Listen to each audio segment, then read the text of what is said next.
there before, but I closed those doors. Came to find out what's else in store for me. Yeah, it's your girl Shani D. Live my life like yesterday, now I'm living my best life today. They said no, they said you can't. Watch me living your best life with Shani D. Oh, I'm living my best life. All you need is faith. You can achieve it if you believe it. Oh, you can make it. 'Cause my God is worthy, living your best life with Shani D. Ooh.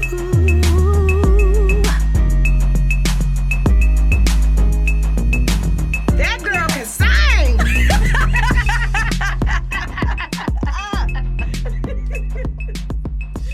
Oh my God. Shani D.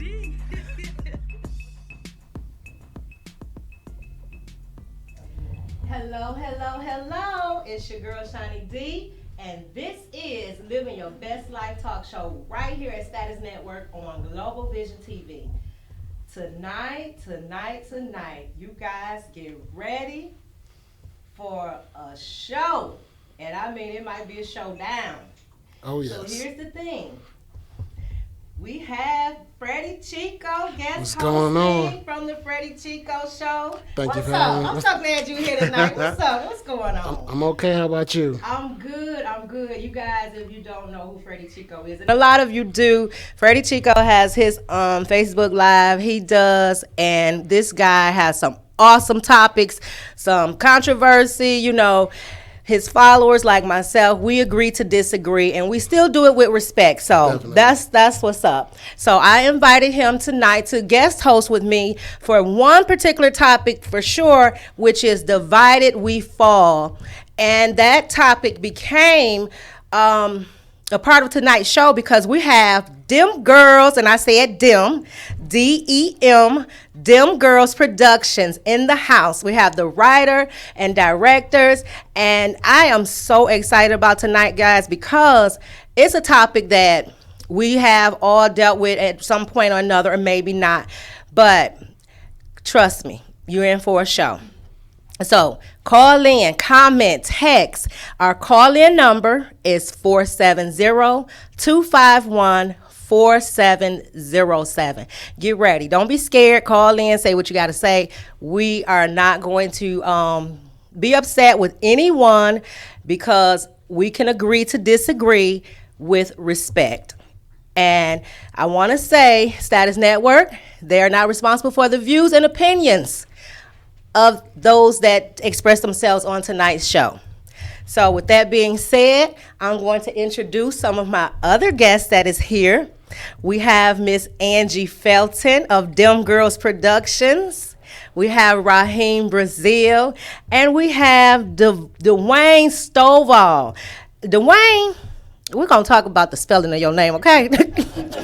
He be having me tongue-tied. I'm trying to say his name because he spells it different, but it's Dwayne. And these guys are so awesome. I'm excited to sit with them because the project, Divided We Fall, it was breathtaking. It had me on the edge of my seat. I was, for one, like, hey, wait a minute. Did he just say that? Did he just do that? So the content, it's about racism. And it's about, I'm just going to tell, I'm going to let them tell you what it's about because I don't want to give it all away. And then they'll tell you how you'll be able to view this film. So I'm excited. And just before we go any further, I'm going to say hi real quick to some people I see tuning in. Maria Bullock, it's good to see you too.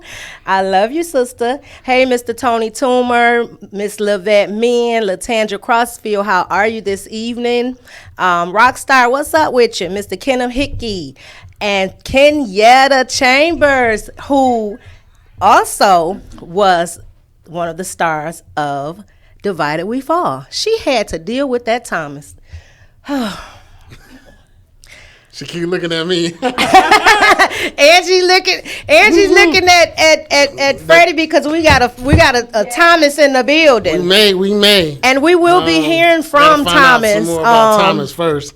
Yes. Before I can confirm. Yeah, we're gonna be hearing from him. Not Thomas, but the character, the man that played the role of Thomas. He's gonna give us a call in.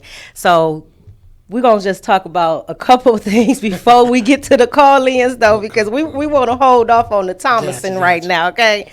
Yep. We also have Miss Belinda, who is the writer of Divided We Fall. She's headed to the studio, so safe travels. She's coming all the way from Florida, you guys. That says a lot. She's coming all the way from Florida, so we look forward to seeing her here in the studio at Status Network.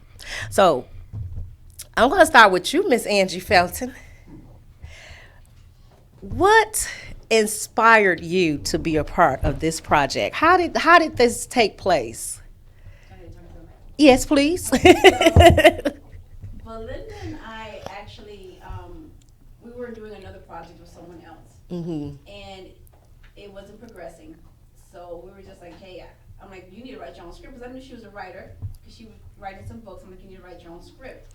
So Turn your mic on. I think it's not on. Oh, it's on. There we go. You know? Can you hear me now? Yes.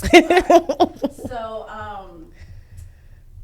anyway, so she said she was gonna go ahead and write a script. We were just kind of brainstorming as to what it was that she wanted to write about, and she just started writing about. I don't know how she came up with all this stuff. I mean, it's just kind of amazing content. I don't know how she came up with all this stuff. So, I mean, that's kind of how it started. Yeah. Just her, you know. I mean, the content from the mind of a writer, I know we just go in. And for me, you have to just do it without apologies. Because there are some things that people don't want to discuss. They don't want to talk about the racism. Right. They don't want to talk about the effects of it. They don't want to talk about domestic violence, things that I write about because I feel like, you know what, I'm going to talk about it. I don't mind. What do you have to be afraid of? Put it out there. Because guess what? Somebody else really needs to hear it. Exactly. So I think for me seeing the film, I think she just took that stand. Like, I'm going in. Right.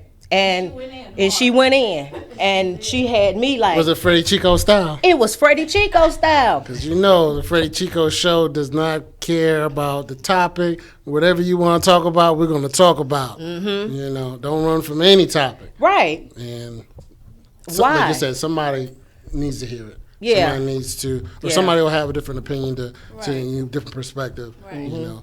And But those are welcomed. That's my Right. thing. I welcome those other opinions because maybe there is something that I didn't see. Right. Maybe I'm feeling one-sided about something, but I need to see the other point of view, and that kind of helps balance things out.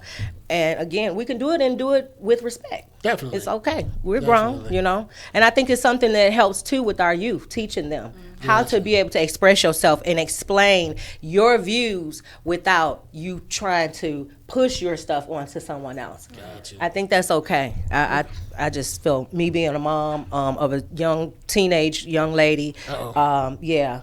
I got 2 daughters. So you know what I'm saying. Yeah. So, Mr. Raheem Brazil. Woo, woo, woo, woo, woo, woo. Give me that bell where the bell, see, Freddie, the bell is for when something good, you hit it. You heard something Raheem good. is in the building. Yes, Raheem is in the building. Listen, amazing. You and Dwayne, first, before we go into Divided We Fall, tell me a little bit about how you guys teamed up and this awesome package. I mean, you guys y'all work so well together. The content I'm seeing from you guys, just amazing, off the charts. It's just, and y'all not scared. They are not scared. So how did you guys team up? I'll start with you, Raheem. And what is your inspiration behind your work? Well, I've always been a creator of content. I'm a content creator, whether it's music or television. And how me and Dwayne kind of partnered up is Dwayne been following me, and I've been following him. But you know, I knew about his magazine, and I didn't quite know what it was until I met him. And I Yeah. was like, when he showed me his logo, I was like, I seen that somewhere. That's because we was already following each other, and we already had been, you know, sharing back and forth communications. So, and you know, the development and the growth of my company and what Big Dreams Productions do, he has been a big support, and you know, in sponsoring some of my stuff, and I sponsor some of his stuff, and we just kind of, you know, partner in that aspect. And whatever he needs for his magazine, I'm there to help him out with. Yes. Whatever I need for me, he there to help me out with. So, and we take on the ownership of being wherever we need to be for the next individual. So if I need him to hold a camera one day, he's gonna hold a camera. I love you know what I'm it, saying? yes. If he need me to write something for his magazine, that's what I'm gonna do. Just because That's you know, dope. it's hard enough out here for independent creatives as it is. So when you have somebody that you can truly find support and them push you further, then you want to make sure that you're reciprocating the same thing. I like that. Yeah. And I think it's so necessary. I mean, like I said, me being a writer, a playwright, I wasn't able to do that on my own. Right. Now, in the beginning, I was thinking of all the stuff that I could get done, everything I wanted to do. But then, who gonna hold the camera? Who gonna edit it? Who's gonna do all these other things?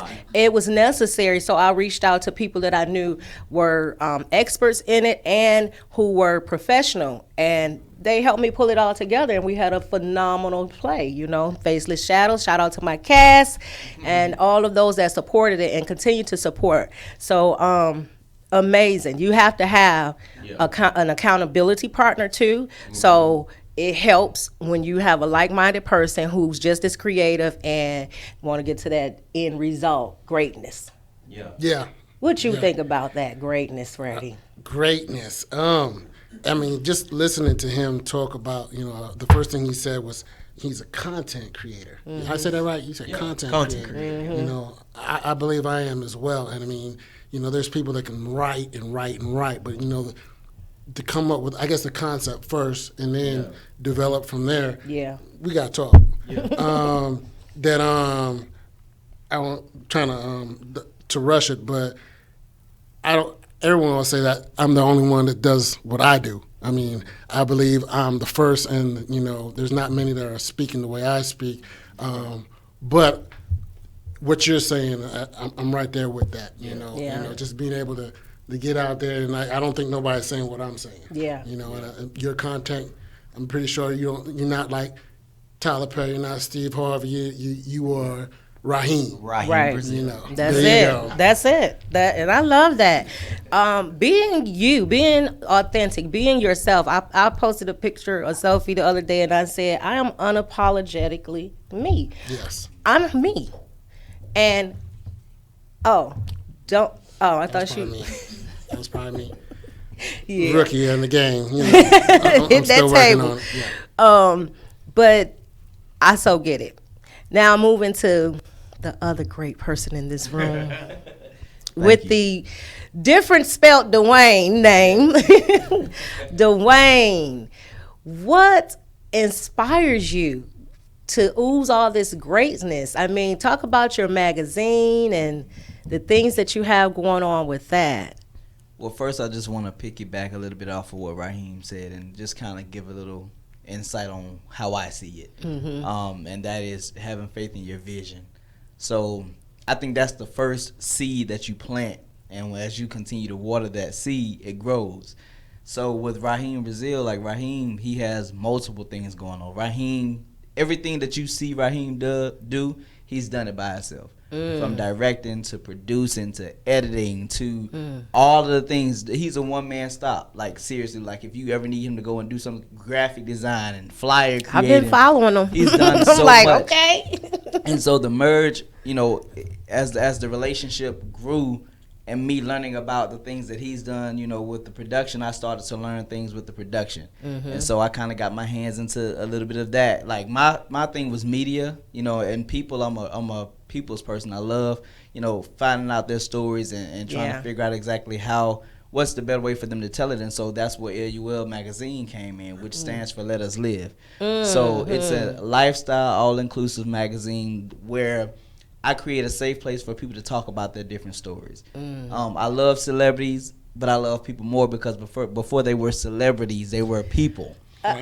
Bail time. You better know it. So, and we all have, a past, and we have things like how you said, and I think that's a way that we connect too, is that not being unapologetically truthful and being authentic is what really drives people. And so a lot of the stories that I like to share are things that I think that people can relate to. It's an all-inclusive, and when I say all-inclusive, it's really all-inclusive. There is no judgment, because I feel like there are so many of us that are different, and we can all tell our stories, and somebody, like you said, out there will be able to hear that story and be able to take that in, and it can resonate with them, and then something can change in their life. So when we merge, we make things happen. Yeah.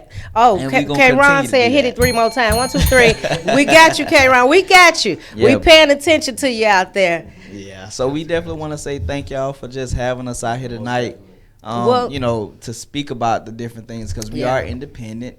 I'm working on my second release for LUL magazine for 2019 called Love is Power. Okay. And that can involve relationships, business, family, or whatever it is, and talk about how powerful that is. And once you put that into, you can own what you do and go anywhere you want to go. So hopefully people are interested in reading again.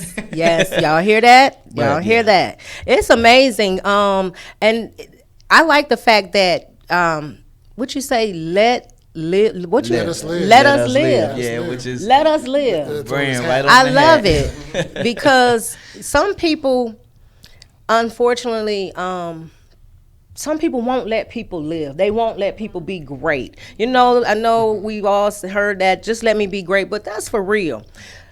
Because whatever I'm doing, and I always tell other people that is inspiring to become authors or writers or what have you, just do it, because the book that's in you, don't shelf it.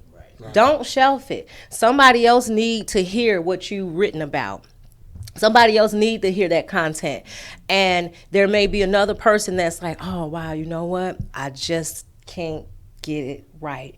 But then here these two come along, and they may be able to show you something you're missing. Gotcha. So I salute you, brothers. Miss Angie Felton and Miss Belinda. Lost, by the way. Oh, that's not hard to do.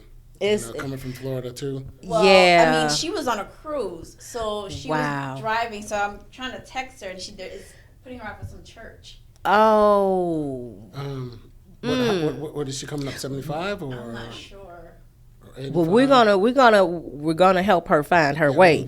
So, with that, while we're doing that, we're gonna play a clip from Them Girls production, Divided We Fall. We're gonna show you guys what you should be on the lookout for, because the film premiered when what was that, November 3rd, and right now the DVD is available. There will be a part 2, but I will let them tell y'all all about that. In the meantime, I'm going to play a brief clip, but also if you have any questions, comments, you want to ask the panel anything, our call-in number is 470-251-4707. And also, before we go, I am going to just reach out over to a couple people in here. And Freddie, what you got on your line? What kind of comments you have working over there in the comment corner? The same. I think the same you got. You already got Maria in here. Shout out to Maria. I think it's a mutual friend. Yes. I'm glad she connected us. Definitely. But I did want to talk on them about this having no fear. I think both of these guys have. Yes. When you talk about the unapologetic, it's like it's not trying to offend anybody, but understand that's not your concern. I'm not going to speak for you. It's not my concern if you're offended. I'm going to be authentic. Some people are going to be offended. Somebody's always going to be offended about something. Yeah. So are you going to be true to yourself, or are you going to Like how Kevin Hart did a great example of it is like, look, come on now, y'all getting out of hand with this. Let's keep it going. Like, you know, I think she made. Yes, and we're gonna take a quick commercial break, and in the meantime, we're gonna play that video. So stay tuned. Don't go anywhere. We'll be right back because you guys don't want to miss what them girls put out. I said them. Them girls. Them girls. Them girls.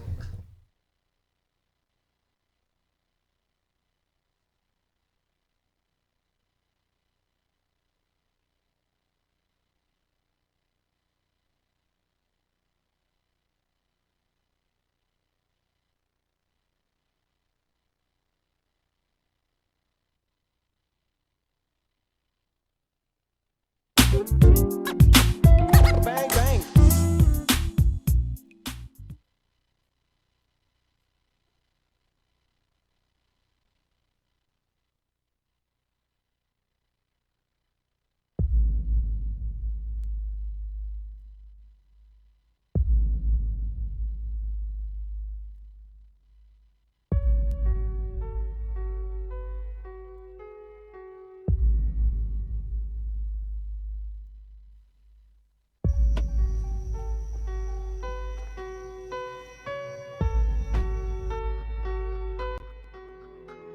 License and registration, please. Are you kidding me? No, I'm not.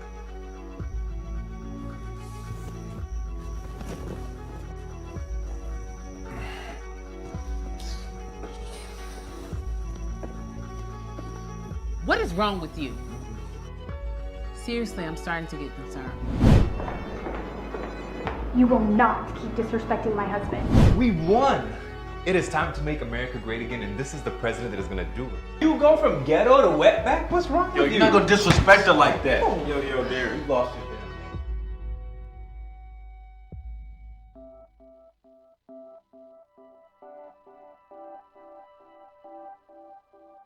When you look at me, what do you see? Success, right? I see a well-dressed man who seemed to have it all together. This Thomas is rude, crass, and insensitive. So what's changed? That's the Thomas that I know. I thought I was gonna have a nice dinner with my family. Did you at least apologize to Derek today? I'm so looking forward to spending the rest of my life with you. What? Why? What do you mean why? Because I'm white. Why do you adopt black kids all the time? How did you feel? I think you're not good enough. Jared, What? I can't believe what just happened in there. What is up with Thomas? We've been friends for a long time. He really is a good person. Is your dad here? Yeah, he's in his room. Why are you acting funny? I'm legit. Oh, you're one of those uppity Negroes. Now step out of the car. No, not until you tell me why you pulled me over. Because I felt like it. Now get out of the car. Are you resisting? Okay, all right. I think we both just need to calm down. I don't need to do anything. You do what I tell you to do. It's men like you that piss me off thinking you're better than me. Are you charging me with something? Because this is not a stolen car, this is my car. I'm a businessman, you can run my name. Don't tell me what to do. Destiny. It's Derek.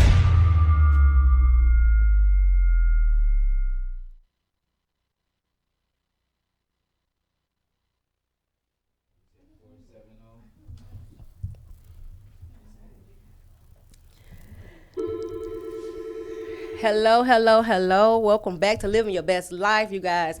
We have a caller. Full time, 10 seconds. Living Your Best Life with Shawnee D. Talk to me. Hey, this is Kyrell James. Hi, Kyrell. How are you?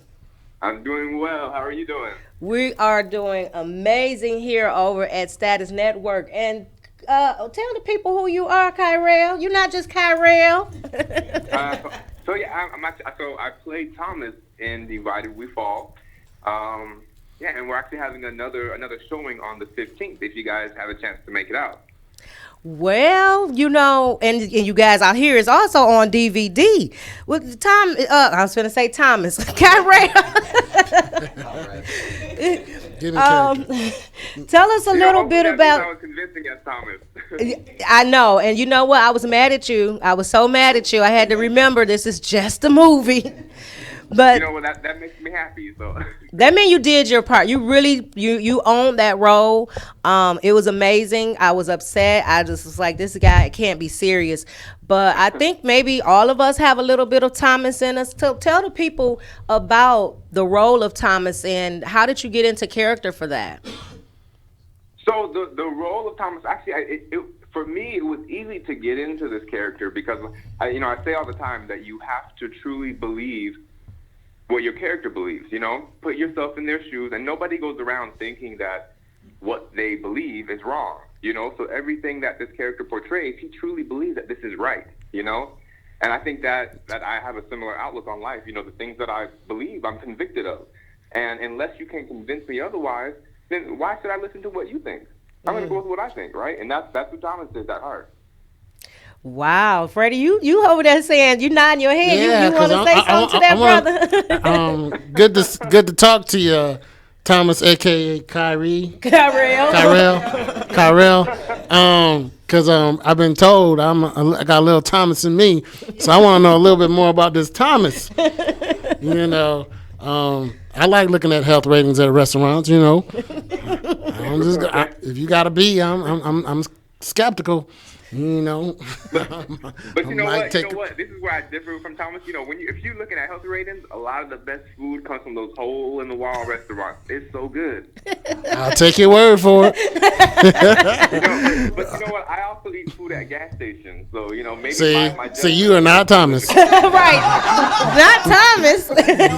Thomas is not eating the sushi at no gas station. Thomas, no. No. I guess that's where you guys differ. So, well, what else can you say to the people that disagree with Thomas out there? As far as the other characters or in general, in life? No, in general. We're going to go into real life. Okay. So this is what I would say to that. The issue, if we're looking at a Thomas, right? Mm-hmm. The issue is not that we disagree with a Thomas. The issue is that Thomas has really a disconnect. His heart is in the right place, and he wants to do these good things. But what has happened is that he has become blinded to the interpretation of the reality, and he's going with what is put out there, what is like the narrative that they want to portray on a certain demographic or a certain community. He has bought into that, and so the issue is not, let's we're not fighting against Thomas. What we are trying to do is open Thomas's eyes, mm-hmm. That's interesting. And he doesn't want to hear it. It sounds like from what I saw. Right. Exactly. He don't want to hear you. We couldn't convince him otherwise. No. Yes. Exactly. Yeah. He knew what he believed was right. Well, we have the writer, Miss Belinda. Listen, Miss Belinda, look at that smile. I'm so happy to see you. Tell us. Hey, Belinda. Hey, Kyrell. How are you? I'm good. How are you? I'm doing good. Good to hear from you. You too. And your director is in the building. Yes, I heard him in the background. What's up, Kyrell? So I want to pose this question to Miss Belinda, and thanks for everyone that is tuning in now.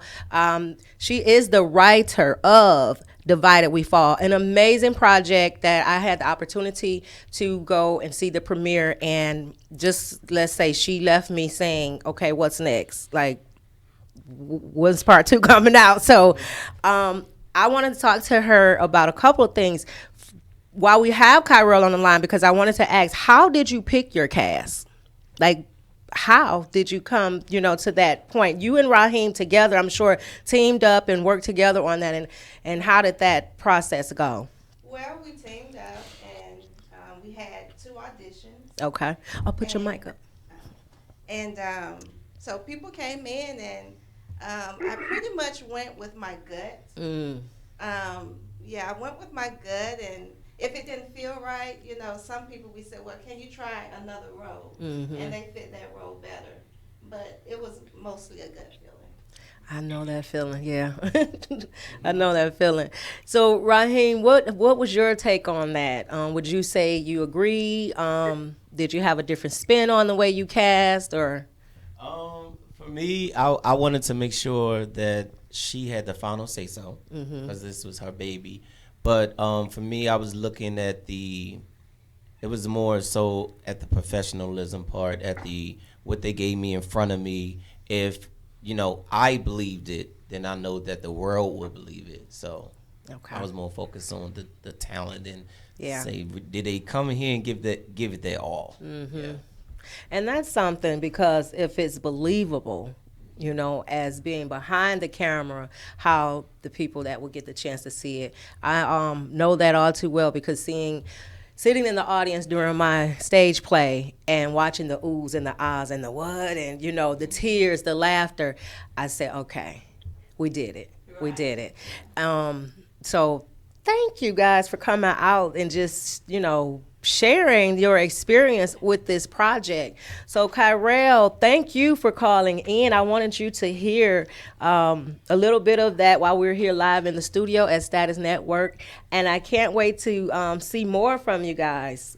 So again, Thank thanks. you very much. Thank you for having us. Oh, yes, you are welcome. And, we have other business, Kyrell. We have other business. Yes. You can ask any of them. I'm horrible at the messages, but I did get the message. And I'm working on it. Don't worry, okay? All right. Thank you again for tuning in, and we talk to you soon. All right, sounds good. All right. Good night. Yes, you guys heard it here, right here at Status Network on Global Vision TV, living your best life with Shani D. And that's what this is all about, living your best life. And I believe that this team is doing just that. Freddie, are you living your best life? Oh, most definitely. I got one quick question. I know it's a rookie question for the directors. For people that are watching, what type of process did y'all have to? How did somebody get in touch? The people that you had to cast and whatnot. Is that like a open call, or you have a group of people y'all just kind of select from that y'all already know and y'all work with? How do y'all get that? It depends on the process project. Sometimes I'm stingy, Uh-oh. and if you I got your people. If I have a project, what I know, I have actors in mind, and I be like, oh, I know this person kill this role, right? Then I'll just go ahead and give them the role. But then with different projects, sometimes I do casting calls. Okay. And I like to do casting calls because I want to see who will come out. Because if you will come out to a casting call, then that lets me know that you take your craft seriously. Gotcha. For the people that cannot make it, then we also do online video auditions as well. Okay. So yeah. So they can always and I have a open door policy. Anybody can submit at any time. Because just because we don't have a project at this moment, don't mean there's not one in the rear or we're not working on one. So I'm like, always submit so that way I already know if you'll fit the role or not. Okay. Good question. Appreciate it. Good question, Freddie, because Like I said, we still need because you see, thank you, because I needed that question. Gotcha. Because I'm following these guys, and I know I want to work with them on some stuff. We got business too now. Yeah, we got business. So I'm just thinking about the talent that's sitting here. And Ms. Belinda, I want to ask you, what was the inspiration behind this project? What made you say, you know what, I'm bold. I'm going to do this. Wow. Well, can you do it? Can you be bold with your mic up? Yes, I can be bold with my mic up. It was a series of things that occurred. I always tell this story about I was at a friend's house, and I was helping her. She has this foundation that does toys for the needy. And she had this other lady that came to pick up her toys, and she started prophesying to me. And she told me that I was going to be a writer, I was going to be an author, I was going to be involved in a women's ministry, and on and on. And I received these things, and but at that time. I am so sorry, Miss Belinda. We have a caller. We're going to take this call because somebody want to talk to you. Time, 10 seconds. Living your best life with Shawnee D. Talk to me. Hey, Shawnee. This is Kenyatta. I know that voice. Hey, Kenyatta. Hey, y'all. That is another star. Guys, for all that doesn't know this voice, this is the other star. This is Thomas' wife. She had to put up with Thomas. And she didn't have the same views as Thomas. Let's say that. And I ain't going to leave it right there. Kenyatta, what's going on? Nothing. I want to let y'all know I was rocking my Divided We Fall t-shirt all throughout Walmart today. I think I went to like 3 different Walmarts. I was like, well, let me tell you about this movie. That's right. That's what you do. That's what you do. No, I appreciate that, Kenyatta. Yes. You're welcome. I appreciate y'all. Belinda and Angie, Raheem, and Dwayne. They're all so amazing. And it was such a joy to work with, and I can't wait to do it again. Oh, listen, I know she's such a doll. I can't wait to do our project. She is cast. She is, and I put it on hold. I wasn't telling everybody, but she has been cast in Faceless Shadows. We got work to do after the new year, because I just like to do it and not talk about it. So, yes, she is. She nailed it in the audition. And I was listening to, when you asked that question, like, how did you do it with the casting and things like that? You have a gut. Yeah. You just go with it, and she nailed it. Amazing. And I'm excited to work with her. I am so excited to work with her. So, thank you, Kenyatta. And girl, keep rocking that t-shirt. Go to a few more Walmarts. Look, don't make me. I'm gonna wear it to work tomorrow and get rolled up for dress code. That's okay. All right, Kenyatta. We thank you and talk to you real soon. All right, bye, y'all. All right, bye. That's what I'm talking about. See, support. Your people support you. I tell you, I love it. Yes. Amazing team, amazing cast. They gelled so good together on that screen. I just was like, wow, you would have thought these people knew each other and this was their lives. That's how real it was. Because you do have those different views in the friendships and things like that. I don't agree with everything that my friends say, and I'm sure they don't agree with everything I say. So it was good to see that. Just the dynamic on screen was amazing. Cool. So I'm gonna have to cop that, I guess. I ain't seen nothing yet. She almost gave me a little bit of it, tried to give me a little spoiler. I was trying not to give you a spoiler, but once you told me you got a little Thomas, I was like, Let me watch you. I'm watching you. She paused. Right. Like we were saying, there's a Thomas in everybody. Yeah. A little bit of Thomas in everybody. Yeah, because you were saying about the whole Fayetteville, North Fayetteville. Tell me about that. What you say about that? Yes. I don't do North Fayetteville. Is it Pavilion and South? I can't go north of the Pavilion sometimes. Restaurants. I can't hit. You ain't going to no gas stations. Getting no food. I'm not getting no sushi from no. That's a safety issue. Yes. That's a safety issue. Well, I'm too sexy, so I'm not really worried about. I'm not really worried about safety. I'm talking about food that's past code, Particular about his food. Yes. No. Crystals and I don't. Taco Bell, not me. No, I can't do it. Now, come on now. Not over White Castle. I'm from the north, so White Castle. Yeah. I love maybe the chicks or something, but not the sliders. You say that's not with happening. The pickles bigger than the meat. Something wrong with that. Come on now. But for real. Whole burger. Yeah, exactly. Said it ain't happening. Wow. Give me some Texas Roadhouse. They got the peanuts on the floor and everything. I don't really care too much about that, but Texas Roadhouse right there. If you ain't been, man, you missing out. Oh yeah, I love Texas Roadhouse though, for real. Who's taking me? Who's taking me to Texas Roadhouse next? I love it. Wait a minute. Somebody said, "Is that Daddy up there? Who child is this?" Or woman. My child. Oh, because some women call their man daddy, so I was just like, I don't see that anymore. I was like, Hey, Precious, They falling in. They coming in. She need to be getting ready for school. Baby. Yes, your daddy up here. Precious, we gonna need you to share this live feed. Right. Yes, Come on, Precious, Precious. share it. Sharing is She's caring. Always, yeah, she's always Okay. Detroit. Because some women call they man daddy or zaddy, whatever that is. Yes. Well, we got questions over We got here. a question here. How do you know how to navigate the balance of keeping your movie interesting, keeping it relatable, yet keeping it a discussion piece among those who may agree and disagree? Ooh. He came with the heavy hitter on Yeah, this one. I was who's like, I didn't taking that pre-screen one? this one. You wrote the script.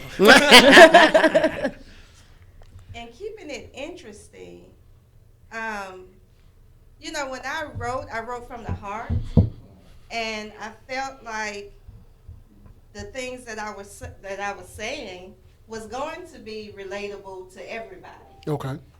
So there wasn't any process that I went through to say, well, is this relatable? I just wrote from my heart. Okay. Wow. And that was okay. I was going to say, Raheem, you going with it? Right. Yeah. For me, the process is about placing interesting moments to where as though I'm trying to get a reaction out of people. So I do it purposely sometimes. Gotcha. And we all like a climax. You know what I'm saying? And we like difficult situations, but we also like resolution. Gotcha. So if you think of any happy ever after story, they always get to the happy ever after. But before that happy ever after came, there was a interesting part to where as though you thought doom was just the final say so. Right. But then something else happened, and then we like that. Oh, that aha moment. Gotcha, So we like gotcha. those moments. We like to be feel like and that chemical relief to where as though we're on a roller coaster ride, and that's what you have to do when you're creating and you're writing. You have to literally take people on a journey through your experience and through even their experience, and put those moments in to where as though the discussion is already being talked about between the viewer and what's on the screen. Yes. So they're having a discussion with themselves, and then they can have the discussion with other people. Gotcha. Yeah, that's important because we had been, like I say, sitting in the audience watching my stage play and hearing the people have the discussion amongst themselves. In one particular scene, girl, she gonna leave. Girl, she ain't gonna leave. She ain't leaving. She ain't gonna leave.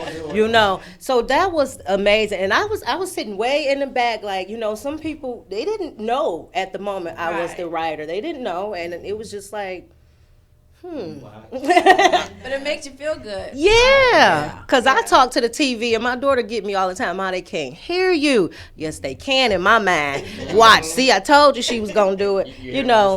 Yeah. I think another thing, too, is like creators, for all of us, actually, I think we're all creators here in this room, whether it be writing or whatever it is. And I feel like from my perspective as a media intaker for the magazine is that you also pay attention to the people around you and what's going on to find out how they're reeling in or how they are attracting their audience. And there's so many different ways that you can do that.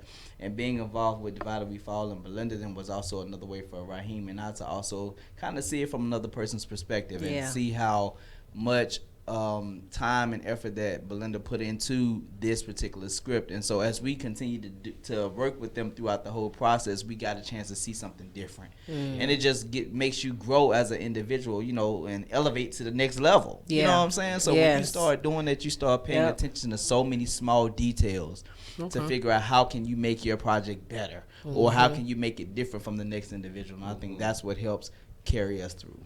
What else you got over there? Well, to piggyback off that question, as a director,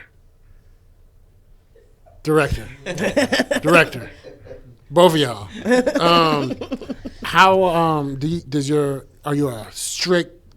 This is what the script is. Don't go left and right from it, or do you allow the actors to say, hey, can I do it like this, or tweak it, or feedback? Because you see actors say that, I have some freedom to do some things, and sometimes you find out some things on the fly, like, whoa, yes, go with that. You know, kind of. Actually, they had freedom to do that. Okay. But they chose not to because they liked what you had. Right. Okay. I like to ask the actors, how do you feel about it? You know what I'm saying, and really get feedback. I think is very important. Like, how do you feel about the emotions of the character? Because it helps them tap in once they reflect on that. Because anybody can say lines, but once you get into the story and get into, okay, why is this character feeling that way? What has happened before and what is about to happen? And how do I place myself in that? And if it's a word that I need to change to give it more intensity, go ahead, go for it. Right. But I am don't change the whole thing. Don't change the dynamic of it. Yeah, that was where I was going with it. Don't change the dynamic of it. Yeah. You Because still you- have to get the main point across because it has to, come off in a certain way. And then it can't be totally changed because if I have another actor who's read their lines and they're waiting on a certain cue, and you just totally change the whole thing, now you're kind of throwing them off and confusing them. So. And also the William Shatner, no disrespect to William Shatner, I have experience with drama ministry, and you have that one guy that may only have 2 lines, and so he gonna make that 2 lines be the most important 2 lines, and you're like, He gonna make it he count. is still working. Right. Can somebody get him off camera? Have you had any experiences where somebody like, oh, they only gave me 5 words. I'm gonna make these the best 5 words you ever heard. Yes. And it's 2 minutes later, you still talking them 5 words. I mean, do y'all, if y'all have no experience like that? No, I had somebody that had a small role and came and killed it. Okay.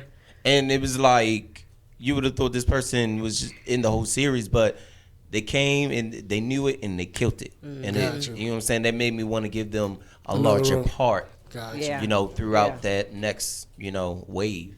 It was like you saw that they were serious about just the smallest role, and that's important. That kind of also shows you how hungry they are for even just that small role.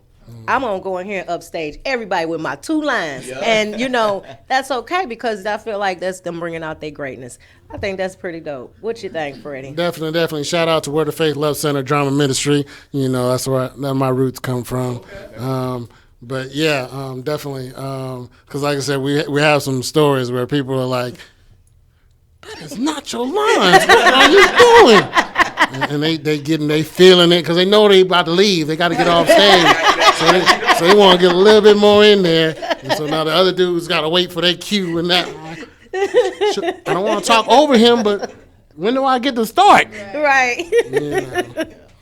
Wow. I think that is so cool. I have a few more questions. We're just halfway through our 2-hour show here at Living Your Best Life on Status Network Global Vision TV with an awesome panel, Them Girls Productions, and we have Raheem Brazil, Dwayne Stovall, amazing people with great content and so much more to come. I'm looking forward to seeing so much more from you guys. Them girls, they got them girls. They got them DVDs.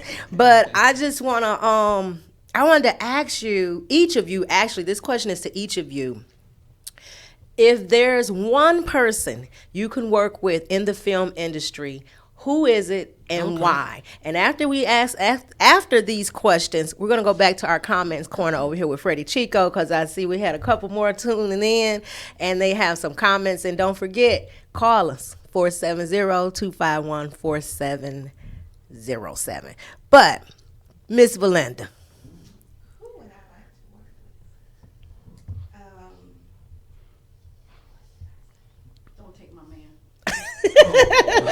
I think you about to. The one that started She off. gonna take it. She gonna take it. He did everything. She gonna take it. You gonna take it. Let me start off. Spike Lee. Okay, I'm with you on that. I was hoping you were gonna say somebody else. Like, well, yeah. Spike Lee is a heavy hitter. Yeah. We know how you feel on one of them, Yeah. right? I thought that's where she was about to go with it, but we're going to get Freddie last because Freddie got a whole spiel about it. So we're going to go to Freddie last because this question for him too. Yes, please. So Spike Lee, tell us why. To pick his brain. Yeah. You know, he started off, doing his own thing, and he was doing everything, directing. He said he was a caterer. He did Right. I saw that interview. Amazing, right? Yeah. So I would love to meet him and work with him. All right. All right. Well, Angie, do you have another man? Skip me, go to Raheem. Let me think now. Okay. All right, Raheem. You up next. I would love to work with Angela Bassett. Yes. I love her. Yes. I just think she's amazingly talented. And I feel like she can get a little bit more credit than what she's, Yeah. She's I'm got. with you on that. Yeah, absolutely. She's amazing. I'll tell y'all mine later. Go ahead, Dwayne. For me, I guess it would be Denzel Washington. All right. Yes. I think he's definitely put a mark on a lot of his stuff that he's done. We've seen him from from being lovable to being hated, to being in some of the most complicated pieces. But then not only just that, but he has a wealth of knowledge, especially when it comes to acting. I think one of the things he mentioned was that it's not about how good you can act; it's just about how good you are as a person. And from being a good person, it will exert through your craft. And for him, I think it just comes natural. Yeah. So I just kind of fell in love with the different ways and the different things that I've seen him do. In the film industry. So I think I agree with all of that. She's ready. You ready? So, being that I am Afro-Latina, I'm going to bring up Gina Rodriguez. And I know some of y'all may not know her, but she plays Jane on Jane the Virgin. I love that show. I was thinking someone else, and I think I got either the last name or the first name. Oh, Gina Rodriguez. I'm thinking of what's her name from Fast and the Furious. Oh, Michelle Rodriguez. Right, Yeah. So I got the first name or the last name. Gina Rodriguez. I think she's been acting for a while, but I think her big role is in Jane the Virgin. This is gonna be their last season. But I mean, the reason I guess I would pick her is because you don't see a lot of not just black people on TV. Of people of color. You don't see a lot of Afro Latina. When I say Afro Latina, you don't see a lot of people that look like me. They look like J-Lo. Yes. They have that look.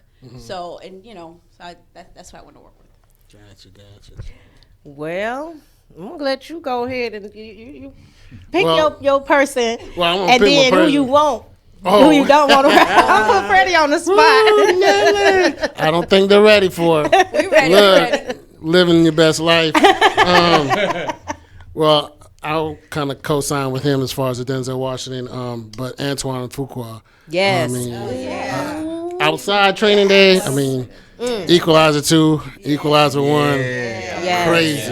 Crazy. And I'm not sure who directed John Q, but I love John Q. I thought he did. I'm not sure. Did he do that one? I thought Antoine Fuqua did. I swore he did. I have to look that up.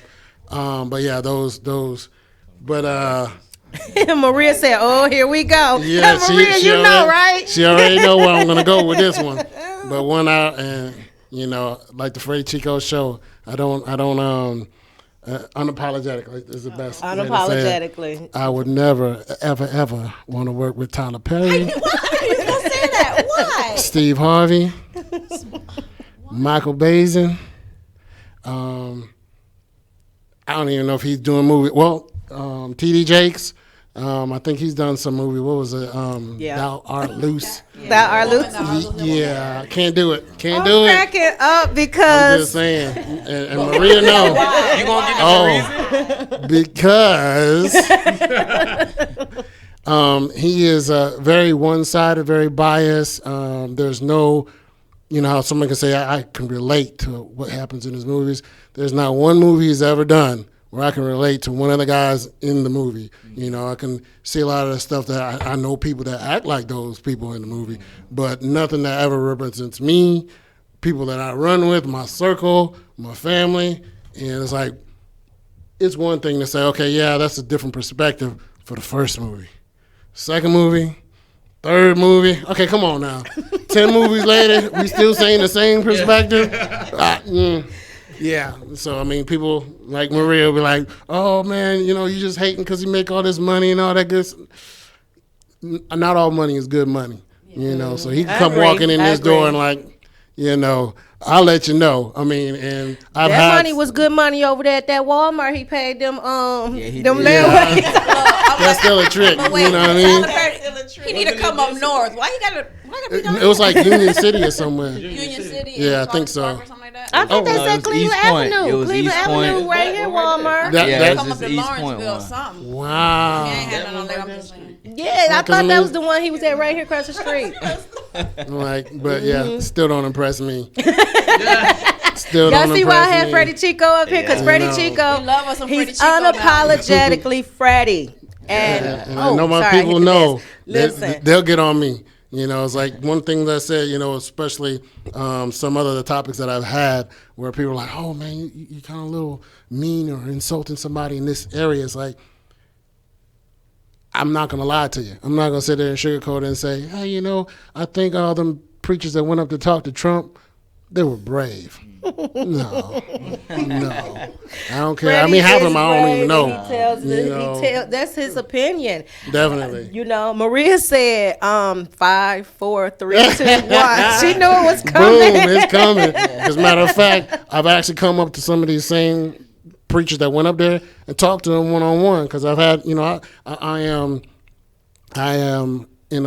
I've been in ministry for a long time, so I know a lot of different people from different platforms as far as ministry is concerned, and they're like, no, you ain't going to go over there and talk to them. Hello, how you doing? Let's have a chat. I know you bishop this and pastor this, but, can you explain to me what happened here? Because, at the same time, and just with all due respect, I don't know if you go to church or not go to church, but you come out here and you say all these things to these your congregation, be brave and be strong, and, you know the God in you and blah, blah. You had the opportunity.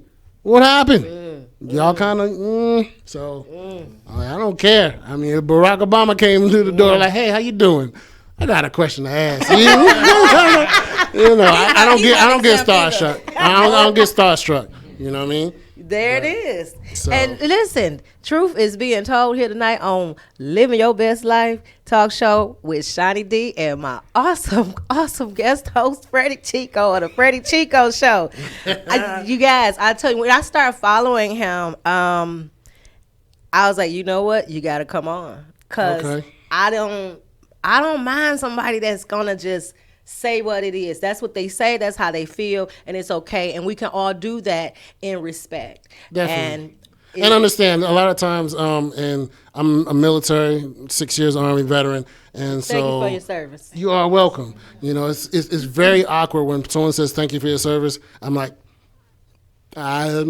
you're welcome. I don't know what to say after that. It's like somebody can't, accept a compliment kind of thing. It's like, that's not what I did it for, but, I appreciate the acknowledgement or whatnot. But sometimes I can be very abrasive to some, because I'm very passionate about stuff. Mm-hmm. And the easiest thing I could tell people to sum it up is if I'm talking to you, I either care about you or I care about the topic. When I stop talking, that's when you need to worry.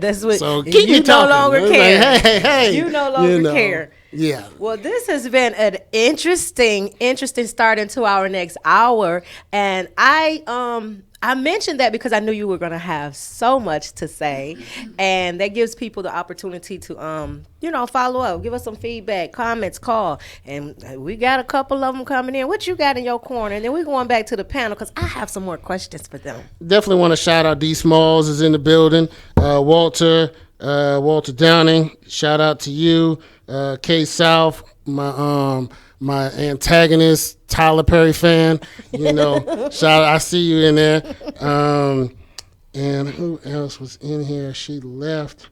Sister April, she was in here. Oh, yes. So, hey, Sister April. Is that Sister April that's always on the show? Yes. Hey, Sister April. Because like I said, sometimes people don't understand that, just even having back and forth is not, I want everyone to have my opinion, and I'm imposing my opinion on y'all. My show is all about thought. provoking thought, whether it's, I don't agree with anything you're saying.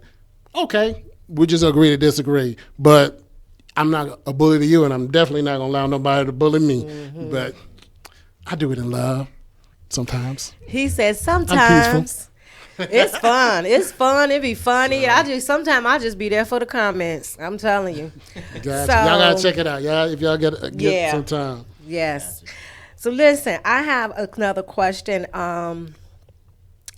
One thing I would like to know, and this is for the entire panel. What gave you the bug? Because I know we talked about this project, but how did you even get started to do anything as far as your magazine, writing, film? What inspired you to say, you know what, I'm finna put this pen to this paper? Starting with you, Miss Belinda. What was the inspiration? The inspiration, it started with the prophecy, and then from there,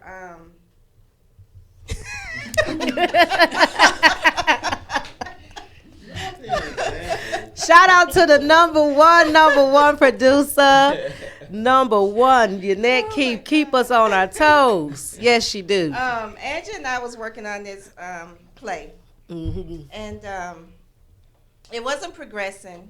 And one day Angie said, "You know what? You should write your own thing. You should just go ahead and write your own play." And that's really what inspired me. Angie did.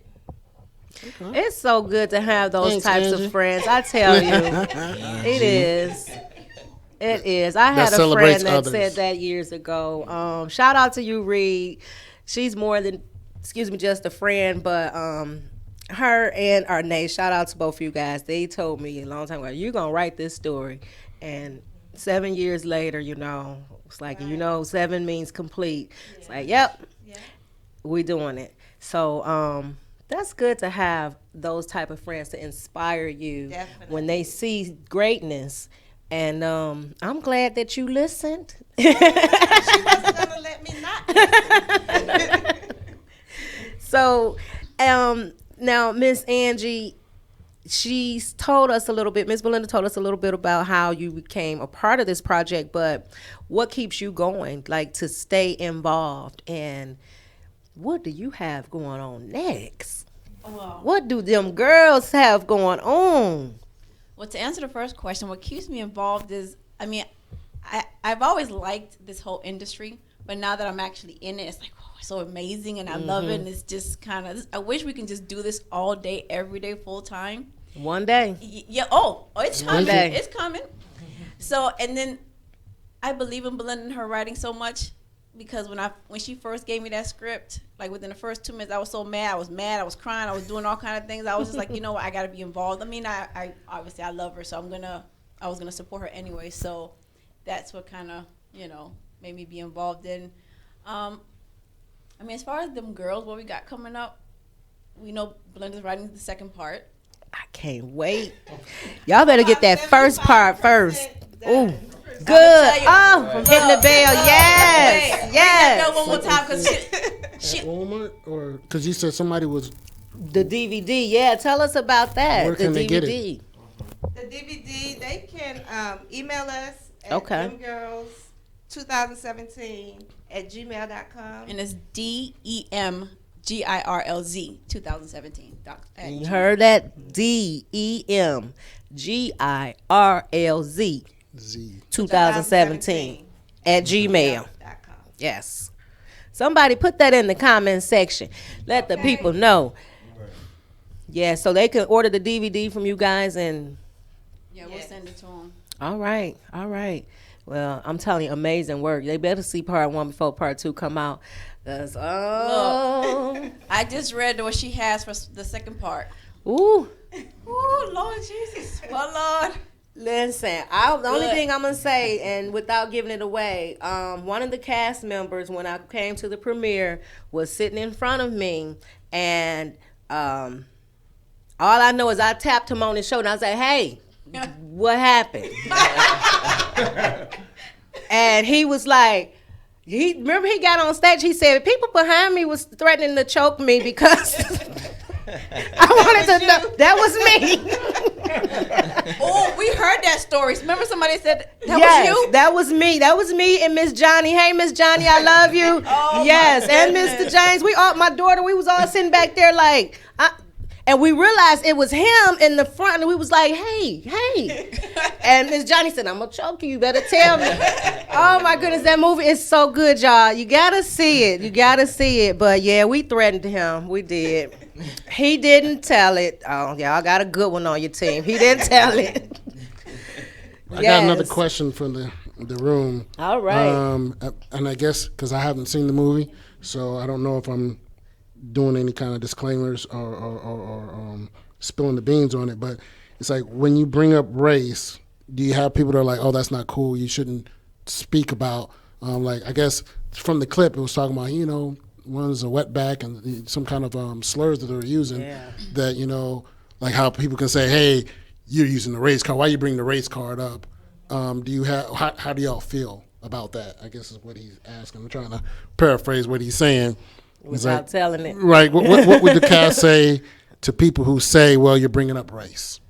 I mean, people talk about race all the time. Right. I think people are just scared to talk about it because nobody wants to hurt anybody else's feelings. I mean, I'm Hispanic. I've been called wetback. I've been called the N-word.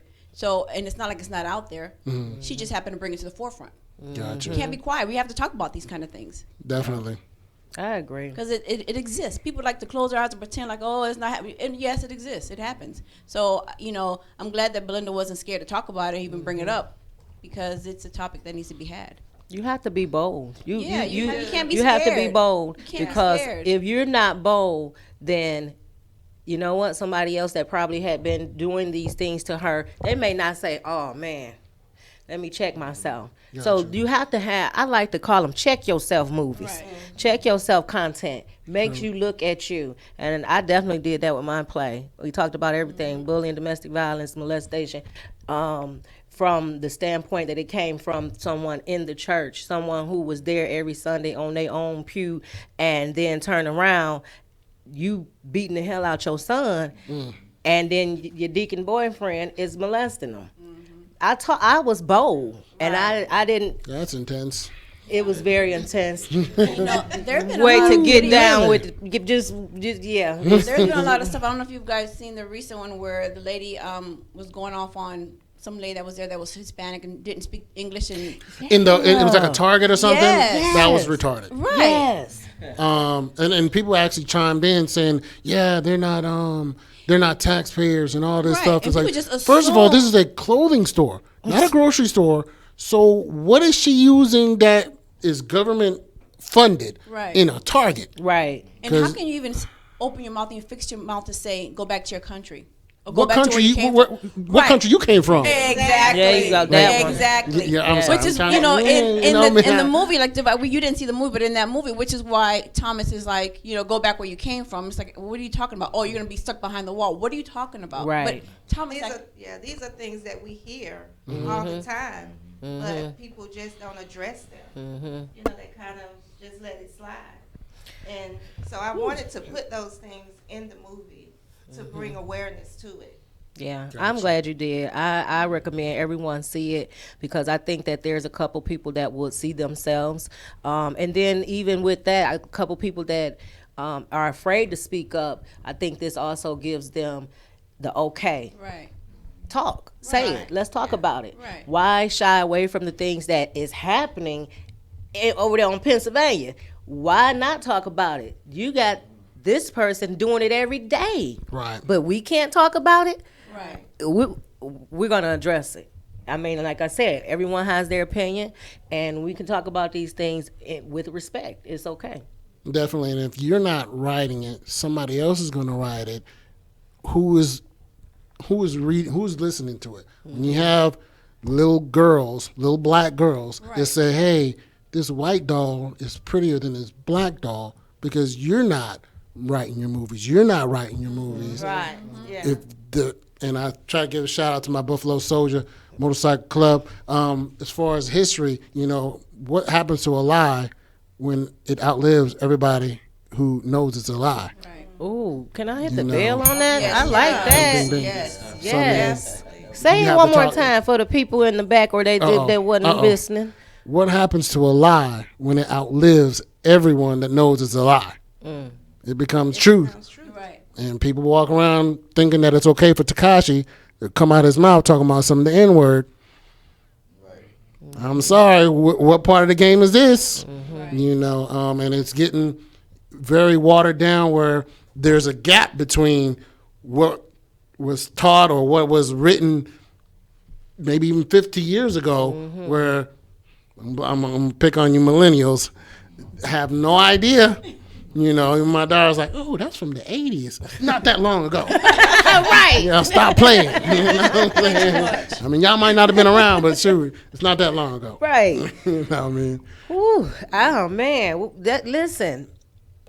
Another thing. What about the little girl who says, "I'm not black at all"?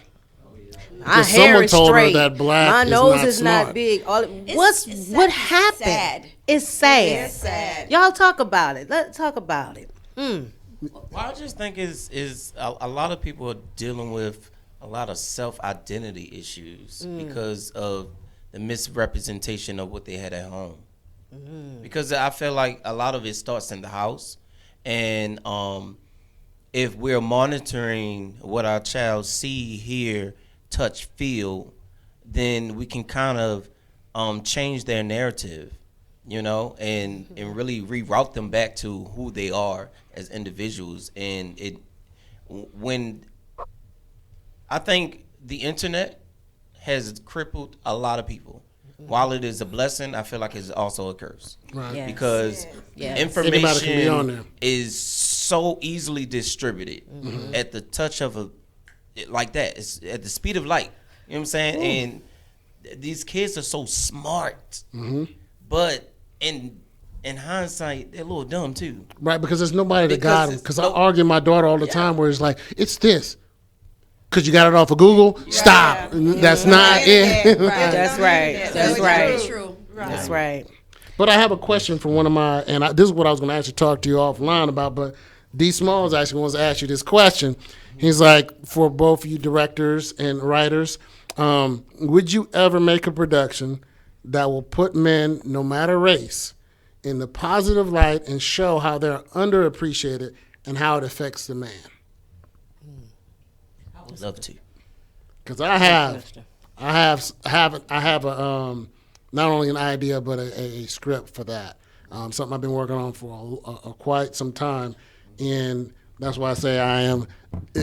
Tyler Perry never made one, you know, where like a John Q type feel to it, where it's like parts of the movie. Whoever watched the movie, you know, he was willing to take his head for his son to live. Yeah. Like he was going to do whatever it took to make sure his son lived another day. That kind of thing. You don't see that. It's always like, you know, the guys are never there, or the guy doesn't care about the children, that kind of thing. Oh yeah, definitely. With y'all.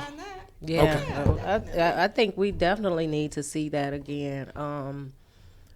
I'm willing to let me get in on that. Okay now. Okay now. 'Cause, and I ask that with, you know, some type of hesitation, not a fear, but a lot of times I catch a lot of pushback from people that don't want to do that. They're so, and like I say, I'm unapologetic. A lot of butthurt people don't like men, don't like their baby daddy, don't like their husband, don't like their father. Refuse to put the men in a good light. They have to be the gangster. They have to be the drug dealer. They have to be the abuser or something like that. You think it's because of what drama sells? You think that's people don't want to put that content of the guy doing right. He doing right. He's taking care of his family, or the wife have a career. She's not just the homemaker, and you know, the real life. You do have real families that the husband is successful, the wife is successful, the kids are upstanding children. Cosby Show type stuff. Right. So that's why I love the Black Panther. That goes back to the content that the kids are seeing today. They don't see those things. Right. Yeah, No. those images. And that's the problem. They to see Stevie J. You know, I don't know the guy personally, but the stuff that I see, the antics. That's why I love Black Panther. because you saw beautiful black women, intelligent, strong, Yes. classy. Love And it. then you saw, the technology. They don't want to see a man like a king. Yeah. And I tell people all the time, I'm a king of my household. Sometimes they get tired of hearing me say I'm a king, but they want to let you know because there's so many non-kings out there. It's like, that don't represent me. Right. I'm the gatekeeper of my family, and people have to, get that, I guess, reality check. It's nothing but for us to put the content out there. I mean, that's the start of it.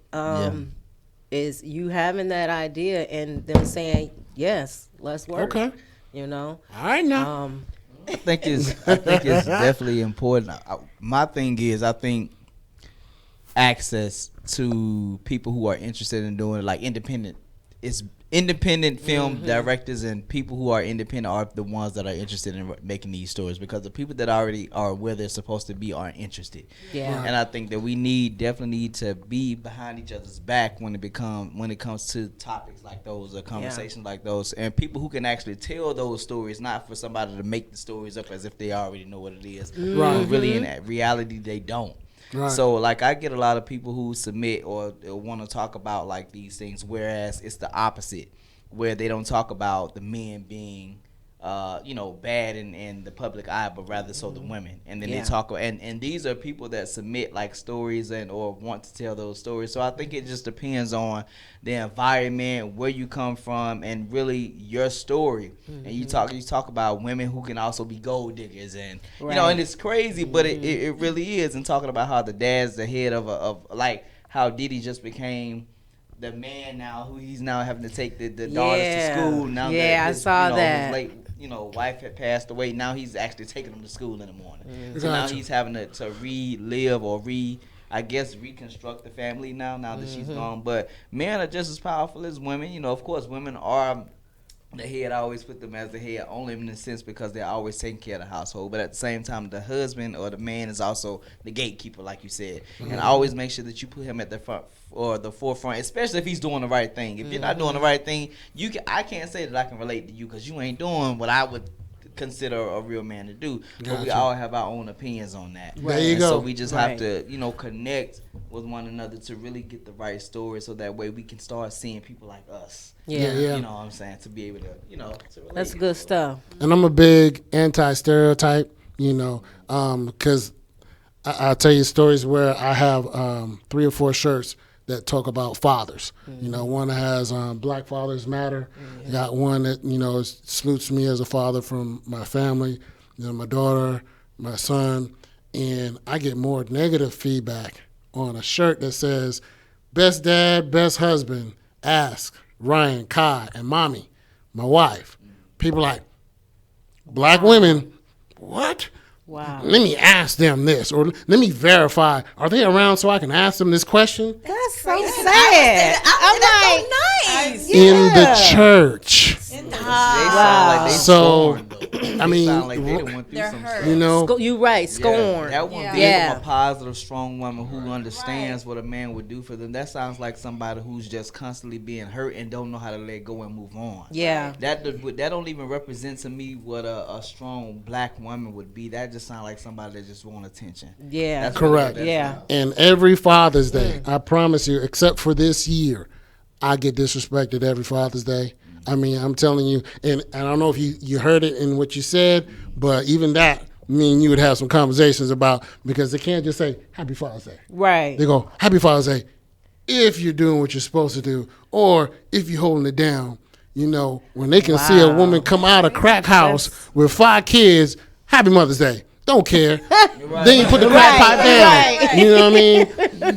There's no qualifiers. They don't care. They're going to give her the rose and give her, little candy or whatnot. We must do better, people. We must do better. That's the way the system got. Mm-hmm. Yeah, yeah. But it's come back to what you said. You don't see a lot of men, fathers in a positive role on TV. So right, and somebody said this, and it's very crude what they said. I'm not going to repeat exactly what they said, but they're like, for all the quote unquote no good men out there, people are still having babies. So if you saw that, yeah. if you know these men are no good, how are you still connecting with them? Mm-hmm. And what does that make you? Right. No good. Right. Yeah. But you know, I Sam's too. I saw something on I don't know if it was Facebook, Instagram. It's he's actually in Atlanta. His name is Stefan Labossiere. I'm sure I'm butchering his last name, but he's like, if you say they're no good men and you say they're no good women, you're never gonna attract anybody because you're saying that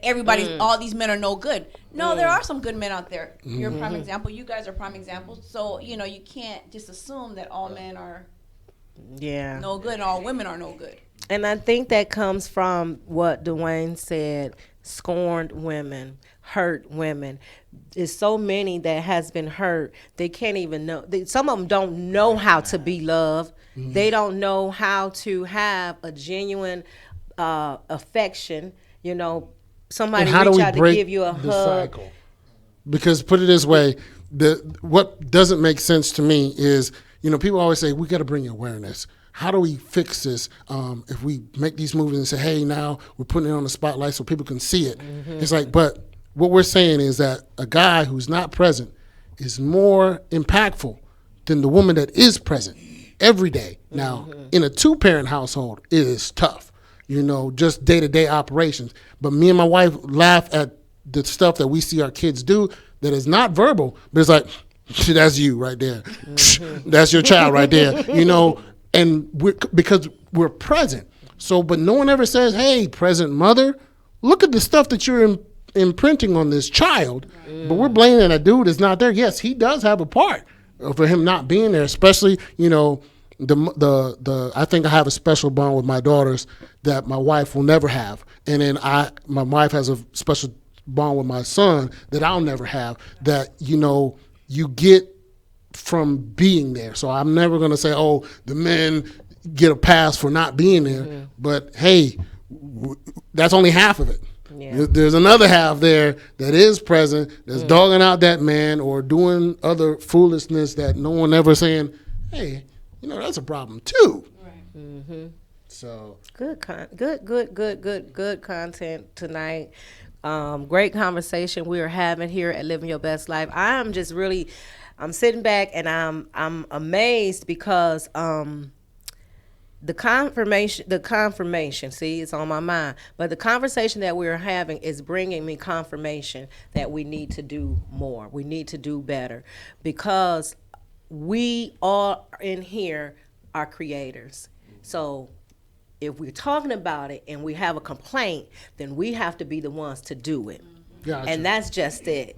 Like, we can sit and talk about it all day on this show, your show. Y'all can get in y'all car, get on the phone with your friends and this and that. But what are we going to do about it? And yes, some things require resources, financial backing and all of that. But that's when, okay, you take your couple, I'll take my couple, you take your couple, and we do it. Right.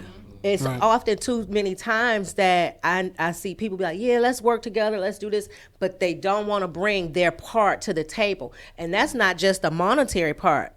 They really not sure if they want to be involved because of the fear of backlash or, you know, like I said. Just the work. I'm pretty sure y'all got a lot of work that going on that people don't want to do. Almost kind of like, I don't know if y'all know the story of the hen and the bread, but they want to do this part here. Where you got the finished product. Oh, we're going to talk about it. And it was great working with these people. And, you know, we just loved it. Don't talk about the times of having to coordinate. You coming in from all the way from Florida, you know, having to, you know, do the take again. Oh, let's do that one again. You blink. You know, the stuff that goes in behind the scenes. 14-hour set. There you go. Talk about it. Yeah. Talk about it. At 3 o'clock in the morning one day? Yeah. Talk about it when you're not smiling so much because you're like, look. Ooh, talk to my director, girl. Read laugh wherever one more you time. at. Talk to some days. You want to get through this take. That's the work. I want to go home. That's the work right there. Right. Getting through it, because when you're creating such content as what you guys did in Divided We Fall, what I did in Faceless, and having those long nights and someone saying, nope, you messed up, so we all about to start over. And we looking like, hey, wait, I'm the writer. But because I trusted my director and I knew the direction she was trying to take this project, we had to go at it. And shout out to my cast because these people, I'm nowhere near Tyler Perry status. So here it is, a young lady working 9 to 5, but want to see this project come to life because I want to make a difference in someone's life. So taking people that stayed true to the game and was like, you know what? I'll do it for this amount, when they were worth so much more. But because they believed in the project and the outcome at the end result, seeing the grown men in that audience cry because either they saw themselves because they were that person that these things happened to, or they were the person putting this stuff on someone. And the feedback was just, I'm still blown away. And that's why we have to keep creating that type of content to make people look at them. But create the images that our children going to see later on. Cosby Show, it was still running to, that whole hiccup, and then, there's a few channels you could find it on now. But I'd like to interject on that one. I don't even know Shawnee like that, but that statement you just made there about you not being on Tyler Perry's level, nah, he's not on your level. But I'm just going to say that and put that out there. I'm going to put it out there. I ain't even seen the movie yet, but, and my people know I don't sugarcoat things, and I'm not just saying stuff just because I'm on your show. But I appreciate that, though. I do. And also, Maria will tell you, just because I don't like that dude. But I'm pretty sure y'all, I can't wait to get this movie, because that's why I asked the question. I was like, do I need to go over here to Walmart and pick it up real quick? Listen, one day. All right, now, speak that in there, But well, what we got in the comment corner, you guys, thanks again for tuning in to Living Your Best Life talk show over here at Status Network on Global Vision TV. And shout out to Status Network for ATL Hottest Online Radio. Yes, we did that. Hit the bell one time, Freddie, for the one time. We did that. Thank you. Jack Trey, Yannette Keith, like the dopest producers in town. So, and to all the other ATL Hottest winners tonight, great job. Keep doing your best, living your best life. So, and speaking on production, I mean, if y'all go back into my archives, I have one show where I did a production on it. It took me about 2 hours to do about 15 minutes worth of work. And I'm like, this cannot be this difficult. Like, seriously, putting this here, making sure this don't line up with this, and oh no, that's not what I want to see. Like, I need a producer. There's a reason why people have producers, because that is not, it's not just click and record and stop and play, It's some stuff into it. It's not it's not easy. Like I said, just talking about the work you put into that. You got to put a lot in. He said 14-hour days. My days extend past that because I'm still working as. I'm sorry, my days. Thank you. I didn't even notice it either. I was just ready for what he had to say. I was like, my days extend past that because I'm always working, especially up here, and I'm like, after we film, I'm like, okay, how am I going to piece this thing together? Because that's where the hard work really comes in, piecing it together to make sure it comes out visually great, you know what I'm saying, and have those emotional moments and make sure the right facial expressions is in order, and so multiple Dwayne, cameras. how do you help in that process when you guys, because y'all work together on some things, so if he don't see it, do you catch it? Like, how do y'all come to that end product? Well, a lot of people really don't. Well, first and foremost, shout out to all of the production and the set people on crew and so forth, because sometimes they get overlooked. There is a lot to learn from a production aspect, and just falling into that, because I actually recently relocated from Orlando to here to Atlanta as well myself. Okay. And before I was doing any of the production stuff, I was really just in Florida, really looking at some of the stuff that they were doing. So I said, I can jump on this thing and do a little something. I'm smart, because originally I'm a software engineer for an engineering company here, so I have a 9 to 5 myself, or 7 to 3, or whatever you want to call it. And so when I get done with that, I'm jumping into figuring out some of the things that Raheem has. Like, he has got multiple projects, not just at one time, but multiple, you know, and then we just got into the client aspect. So I was like, okay, so now we really got to move. Now I really need to know how to set up the lights, how to set up the camera, how, you know, how to mic up the actors, how to do all this stuff. So it takes a lot. It's tiring at times. I mean, feet be hurting, you know, long distance traveling sometimes. But the thing about it, the beauty of this is that we don't have a big crew. It's a few of us. Shout out to, you know, all the people that's been working with us. But you just have to focus. Whatever it is that you do, you just have to focus. And once you take the direction from Raheem, because again, he know how to operate everything. And once we get all the equipment, we rolling. Yes, on. So when we got the opportunity to work with them girls, it was easy. You know, it was long, 14 or so hours or so. You know, we did a lot of stuff. So I just want to say to anybody that's trying to do it, don't take it lightly. Yeah, and just stay in it. And I mean, just focus on what it is that you're trying to learn. And eventually, when it's time for more people to come your way and you get ready to start handling business, it's just going to flow. And so now, well, Dwayne is kind of like the first eyes. Okay. That see anything that I do. Okay. Because when when I'm finished editing and then I'm like, okay, look at this. Look, and you see if anything that I missed something, that I spelled the name wrong, anything, you just look at this. You know what I'm saying? So he plays that role too. Because, you know, if it's not him, it's my best friend. Yeah. So. Yeah, you need that. I mean, Freddie, you got some stuff that they need to check out. And so I'm looking forward to seeing. I need to talk to you about something because it's not just one thing. But question with what you just said in mind, how do y'all look at it? Or how do y'all feel after it's done? I don't know, just kind of, you know. For me personally, I was amazed, you know, to see these people saying the words that I put on a piece of paper and a piece of paper and I see it played out just how I had imagined it. It was so overwhelming and I was just overjoyed with it. Yeah.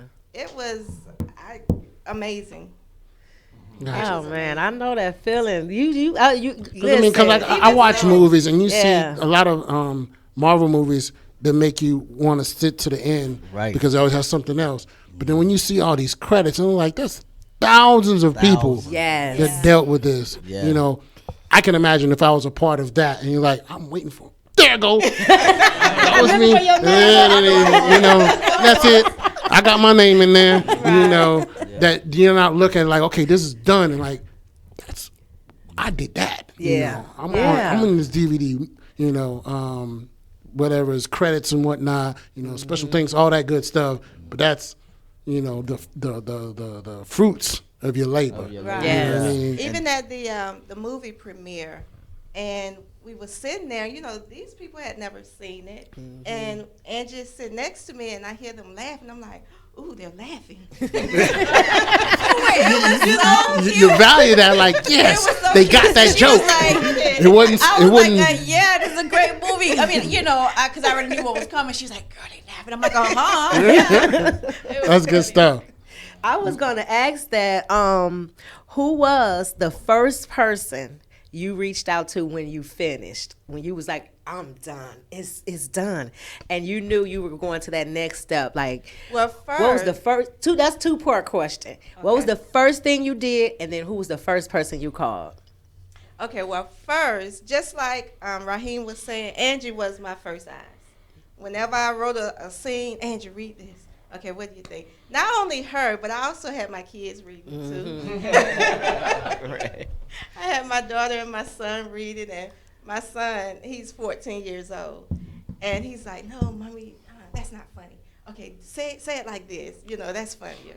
And my daughter, she's a student at Georgia Tech right now. Okay. So she's like, well, mommy, I'm doing homework right now. I can't get to it. But once it was complete, Angie read it, and then who did we reach out to? I reached out to, that's when we started trying to figure out, okay, what are we going to do with it? Because really, originally, I wrote it as a play. Okay. I wrote it as a play originally. And then I went back, did some research, and reconstructed it so that it was a script. And so Angie and I, not knowing how much goes into it, we went out and started buying cameras, and We bought a camera. Wow. Look, we bought a DJI thing. We're like, girl, we gonna do Gonna this. film this Yeah, you can ourselves. use your cell phone. Gotta get that knowledge, huh? Yes. So we figured out quickly that we needed a real director. And that's when Raheem came on. And how did y'all? So that okay? Because I wanted to talk about that too. Now, how did you guys know each other, or did you look him up, or like, hey, this guy looked like he could do it? You know, like. Tell you, I made a Craigslist posting, and I don't know what popped in my head that morning, but something said make a Craigslist posting. I had never done that, and I was like, I do not have time for this. It was too much, like with the whole posting. So I said, I'll make one, and whoever get it will get it. So I sit in and I forgot about it. I just let it go. And then Belinda called me. I don't know if she called me. I think you called me. No, I sent a message. Oh, an email. I think she emailed me. I put my phone I'm like, oh, I got a response. Okay, this is new. This is different. Click. Type this person back. And I was like, she better not be playing, because I ain't got time for this. Don't be playing with my time. And then we ended up talking on the phone, and she was so excited but nervous. I could tell she was really nervous. And I just encouraged her, like, look, you're going to get it done. You just, going to take it one step at a time. Okay, That's so how we. that brings me to my next question. Budget. Because see, y'all went out spending y'all money on them cameras and stuff, and you needed the money for the fit to make the film. So how did you I don't necessarily want to know the number, but the reality of having a budget. Because I too was like, oh, I can do this, that, and that, and the third. And when my director said, girl, it's going to take X, Y, and Z. And I was like, oh, so I'm going to be working overtime next week, right? Yeah. Put that together. Yeah, it's no joke. So did that scare you, or, I don't really think it scared us, but we knew that we were going to have to put our coins together and Coins. pull from here and there. Coins? Hold up. Coins. Wait, we was like, okay, well, they much can change you wait. got? Let's pay this right now. We'll pay that later, because that ain't due till later. We're just two working class girls trying to, put something on there so everybody can see. So we didn't really have a budget per se. It was kind of like, we just did what we could. yeah. And it worked. It did. Ooh, I know that feeling. I was so glad when it was over, though, y'all. I was like, whew. But the outcome was great, and the content, it was great. So, and I know it was just more than the money you put in, because your time, your sweat, your tears, your moments of thinking, oh, I can't get this done. How am I pull it together? Then those moments of thinking, I got it.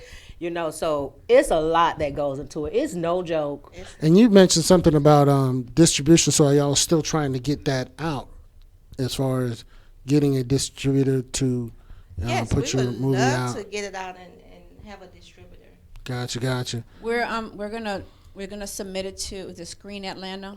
Screening Room. We reached out to them, and so hopefully they can put it out on their thing. But if anybody who's watching, or just share this, if you want a copy of the movie, just email us at demgirls, DEMGIRLZ 2017 at Gmail, and just give us your information, and we'll get you a copy. And you're not gonna, trust me, you're gonna love this movie. You're not gonna be able to wait till the second one. Yes, I'm telling you, you're gonna want to choke the person sitting in front of you who you realize was in the movie and was like, hey. And anyone that's watching that has knowledge or information on distribution, reach out to them. Please. Reach out to them. Yeah, I saw it. It was good. I'm excited about part 2. And, we need all the help we can get when you're in the beginning stages, because you guys are still, you're past it, but you're like ready to take off now. I mean, amazing Another work. thing I want to, if it's okay for me to say, we're Belinda and I, as well as Raheem. I'm assuming. I'm just stop me if I'm wrong, y'all. Anybody that's out there that actually has some kind of film or has a script that they want to bring to life, also give us an email us and let us know, because this is something that we want to do. We want to bring other people's visions to life as well, which is where the Girls Production comes from. And of course, we have Raheem and Dwayne to, we partnered up with them. So if anybody wants to make their script or whatever come to life, just give us an email. Did you hear that? I heard it. That was good, Angel. Even me? Love. Even the non-Tyler Perry? Yes. Look, that's who we're targeting. Okay? Gotcha. Us Okay. independent folk. The independent people who Yes. who just want to put out great content Right. for our children and our Yes. children's children to see, and not the stuff we're seeing on reality. It's not reality TV. Oh my gosh. And the images. Definitely. For us, it's not about the money, how these big budget people, it's, how much money can they bring in? For us, it's the content. That's right. Definitely. That's Definitely. right. And It's a don't message sell that your we're integrity Exactly. to anybody. Exactly. And even though y'all are them girls, right? Them girls, I want to let y'all know y'all don't have self-esteem issues. No. Understand that.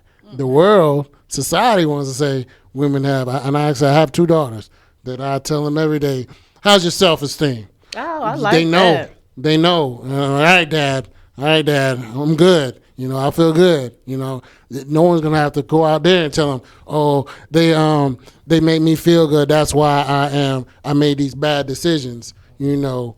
That's awesome y'all that you do that, because a lot of parents don't do that. I mean, I'm not, and so that's why I say I'm not a, I've been actually called a high maintenance parent by some teachers because I don't play when it comes to their schooling. That's normal for me. I'm gonna let you know. Right.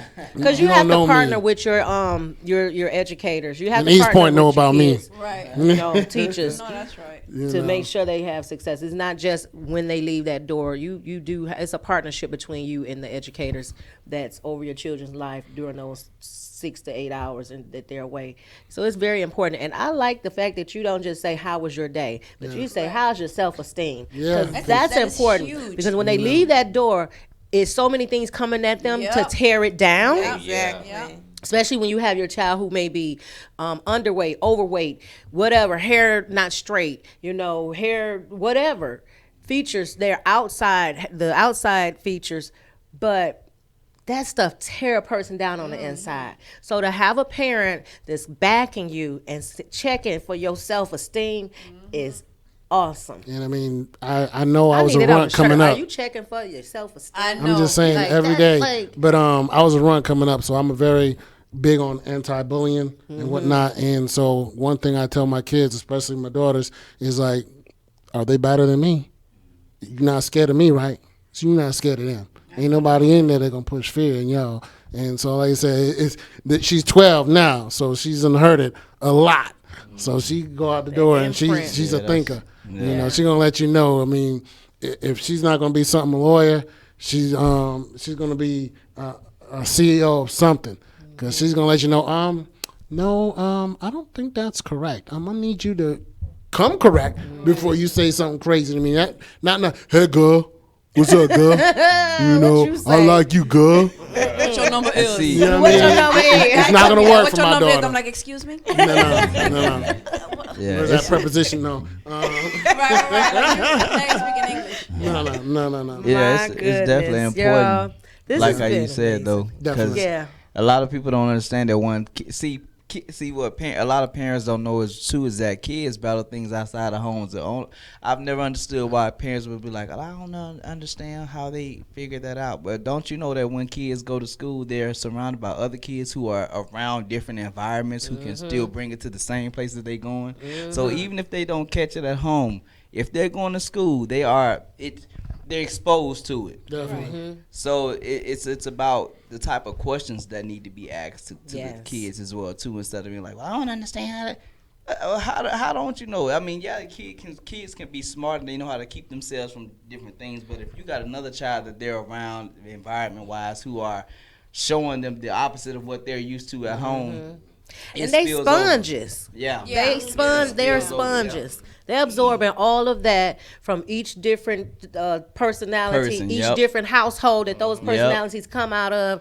So at the end of every day, you gotta really like check when they come back home, like degress. You gotta like wash off, take away all of that stuff because they have taken in this child's mess in their household, this child's mess in their household, and they may not all be the same. Right, and like I said, Plus my the fear, teacher mess and the staff. Because so let's be clear on that's it that. right there with the teachers. You know, because my daughter, when she was in kindergarten, first grade, she go, my teacher said that boys are messy and girls are neat and tidy. I was like, first of all, your brother is neat and tidy. You still got your shoes in the living room, so you need to stop talking about somebody neat and tidy, you know. But at the same time, I don't do what I don't say. If I'm telling them to do this, I'll come into the school. Hey, little boy, come here. Let me talk to you about what's going on there, because you're not feeding my daughter anything. You're not feeding my son anything, because like my parents did to me, and I give a shout out to my parents, that they would tell me when it, like, look, y'all not slick. We did those things. Right. So you're not inventing anything new. I had that same mentality. I was 12 once, you know. So, you know, that is not strange to me. Yeah. And so when they know, like, oh, okay, well, I can come to you about some of these things instead of going to the friend that's just as blind as they are. Yes. You know, and like I said, they know me. I come into the classroom, come into the cafeteria, hey, what's going on today? Mr. Blake, oh no, let's go talk to him. Let's talk. You know, I don't shy away from it. And other parents, not other parents, other children need that. Gotcha. They need to see you coming because people look up to other people's parents. We have a call. Hold time. 8 seconds. Living your best life with Shani D. Talk to me. Hey, how's it going? How are you? Thank you. How Good. I am Jerika. I play Shaniqua in Divided We Fall. Hey. Oh my goodness. How are you? I'm good. How are you guys? Thank you so much for tuning in. I have your family up here. Yes. And we've been having an amazing show. Tell us about you. What you got going on? Well, with me or my character? Well, your character. Well, Tell with the me, people a little bit about your character, but don't give it away too much. Okay, cool. Well, yes, guys, I play Shaniqua. She is your clatchet best friend, meaning she's very classy, but she can definitely get ratchet at the same time with you. She speaks her mind, she tells it like it is, and she has a great time. So y'all should come party with Shaniqua this weekend. Okay. Shaniqua, where's the party at? You in Florida, right? Yes, I'm in Pensacola, Florida. Okay. All right. Oh, I wish I could. When are you coming back to Atlanta? I'll be there this weekend, actually. We're having our second showing of Divided We Fall. Oh, So well. what happened was. Yeah, your dad. Because we didn't say nothing about that. No, yeah, your people got. didn't Well, know I'm either. going to let them explain to you. Okay. What happened? We I gotta don't know call what you, happened. Jerika. We'll call you, Jerika, girl. they going to call you. Okay. Let me get that email.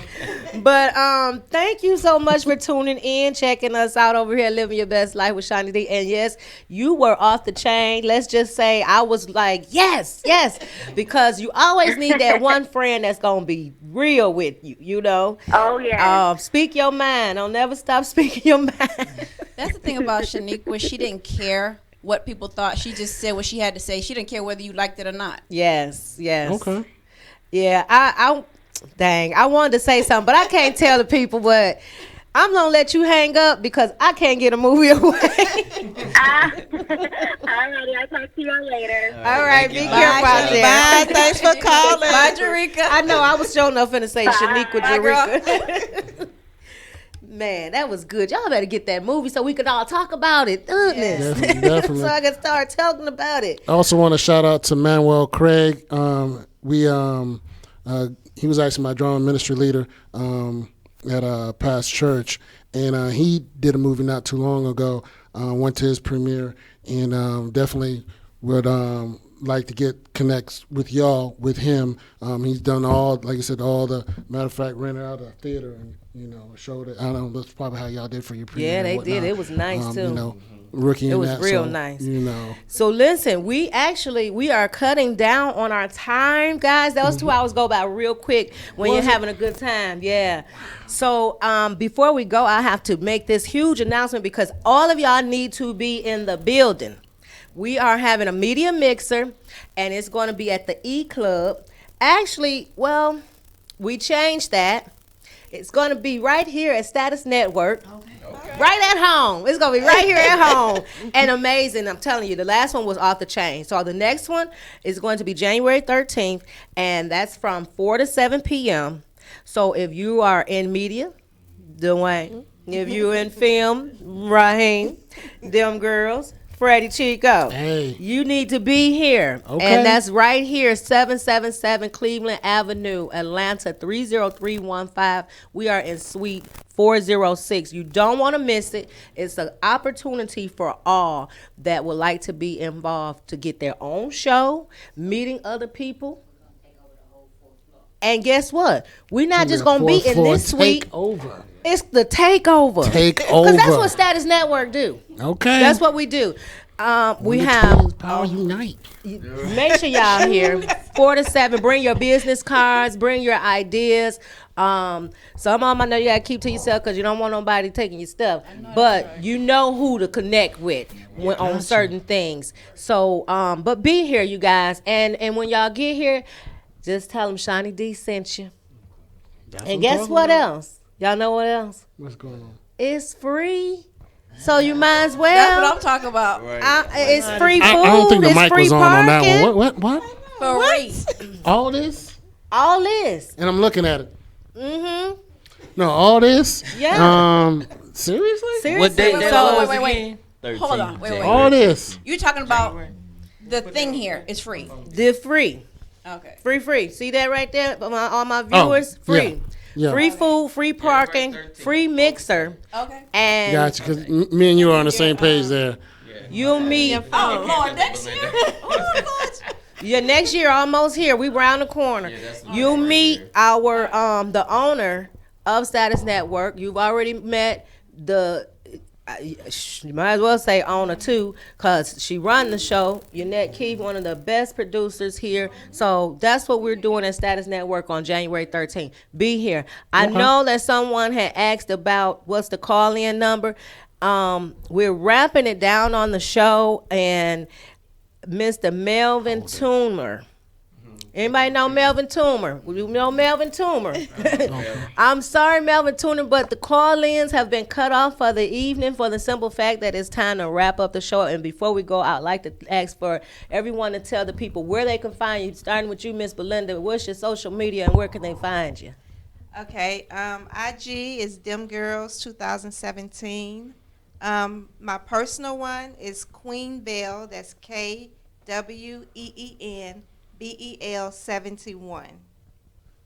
My IG is Felton Angie, and I don't know my Facebook. I think it's Angie Felton. I don't know. It is. I don't know. And for whoever wants to email them.